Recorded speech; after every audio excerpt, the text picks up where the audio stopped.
Pasti kalian pernah ya mendengar kasus bullying, baik yang sedang viral di media sosial atau bahkan di sekolah kalian sendiri. Dalam bahasa Indonesia, bullying disebut dengan perundungan. Apa itu bullying? Bullying adalah tindakan yang secara sengaja dan berulang-ulang dengan tujuan untuk merendahkan, merugikan, atau menyakiti orang lain. Pelaku dan korban bullying biasanya memiliki ketimpangan posisi, di mana pelaku yang lebih kuasa atau lebih kuat membuli korban yang lebih lemah atau tidak berdaya. Siapa saja yang rentan menjadi korban bullying? Seseorang yang terlihat paling berbeda di antara orang-orang di sekitarnya umumnya lebih rentan menjadi korban bullying. Hal ini dapat dikaitkan pada 1. Kondisi fisik. Misalnya, anak berkebutuhan khusus, terlalu kurus atau gemuk, warna kulit, bentuk rambut, atau penampilan yang berbeda, dianggap cantik atau jelek. 2. Kepribadian. Misalnya, suka menyendiri, pemalu, atau kurang percaya diri. 3. Kondisi akademik. Misalnya, dianggap paling bodoh atau paling pintar. 4. Status ekonomi atau sosial. Misalnya, paling miskin, paling kaya, atau paling populer. Dan 5. Termasuk golongan minoritas. Misalnya, berbeda etnik, budaya, bahasa, maupun agama. Sementara itu, penyebab seseorang menjadi pelaku bullying pun bermacam-macam. Di antaranya, pernah menjadi korban bullying dan merasa ingin balas dendam, merasa iri, kalah saing, atau marah dengan korban, kurang mendapatkan perhatian atau kasih sayang dari keluarga agar dapat diterima dalam grup atau kelompok tertentu, atau belum terbiasa menerima perbedaan di sekitarnya. Selain berpotensi menjadi korban dan pelaku bullying, seseorang juga mungkin menjadi saksi dari tindakan bullying. Saksi yang tidak berani melaporkan kasus bullying umumnya karena pelaku adalah temannya sendiri, takut menjadi sasaran bullying berikutnya, ataupun malas terlibat. Bullying dapat terjadi di mana saja, misalnya di lingkungan rumah, sekolah, maupun di media sosial. Apa saja yang termasuk bentuk-bentuk bullying? Bullying verbal adalah tindakan bullying dengan menggunakan ucapan atau kata-kata. Contohnya, memanggil dengan julukan yang tidak baik, mengejek bentuk fisik atau badan korban, atau bahkan mengancam korban. Selanjutnya, bullying fisik adalah bullying yang diikuti dengan tindakan kekerasan fisik.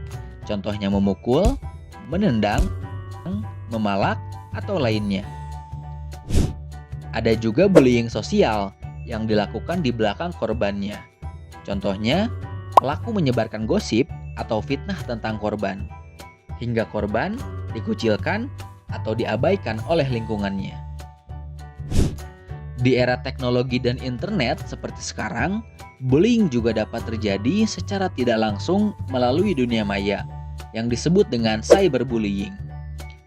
Cyberbullying dapat terjadi melalui pesan pribadi, kolom komentar di media sosial, forum online, atau bahkan interaksi dalam game online. Komentar tersebut dapat berisi hinaan, intimidasi, maupun fitnah. Strategi untuk mengatasi cyberbullying dapat ditemukan di video berikut.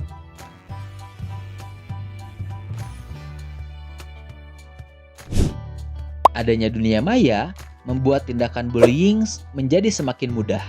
Mengapa? Cyberbullying dapat terjadi sepanjang waktu selama pelaku memiliki akses internet. Pelaku juga tidak perlu repot-repot bertemu langsung dengan korban, cukup ketik atau posting melalui handphone. Pelaku cyberbullying juga tidak terbatas pada orang di sekitar korban. Netizen atau orang asing pun bisa ikut-ikutan membuli korban. Ditambah lagi, adanya fitur anonim membuat pelaku menjadi semakin leluasa dan berani untuk melakukan bullying. Korban dari bullying dapat menjadi minder, kehilangan kepercayaan diri, atau trauma sehingga cenderung menarik diri dari pergaulan atau kesulitan berinteraksi dengan orang lain. Selain itu, rasa cemas, depresi, sampai keinginan untuk bunuh diri juga mungkin dirasakan oleh korban bullying. Selain dampak pada mental, korban bullying fisik juga mengalami dampak pada kondisi tubuhnya, seperti adanya bekas luka, kerusakan organ, sampai yang paling parah adalah kematian. Saksi dari bullying juga mungkin mengalami perasaan yang tidak nyaman, rasa bersalah, atau kecemasan akan menjadi korban selanjutnya. Sebagai pelajar Pancasila, yuk stop bullying di lingkungan sekolah. Jangan menjadi pelaku bullying karena itu hanya merugikan dirimu sendiri. Coba pikirkan jika kalian yang menjadi korbannya. Bagaimana rasanya? Pasti nggak enak kan? Jika kamu menjadi korban ataupun saksi bullying, jangan takut untuk melapor kepada guru ataupun orang tua ya. Dengan begitu, kamu akan mendapatkan bantuan dan bullying dapat dihentikan. Strategi menghadapi bullying dapat disimak juga di video berikut.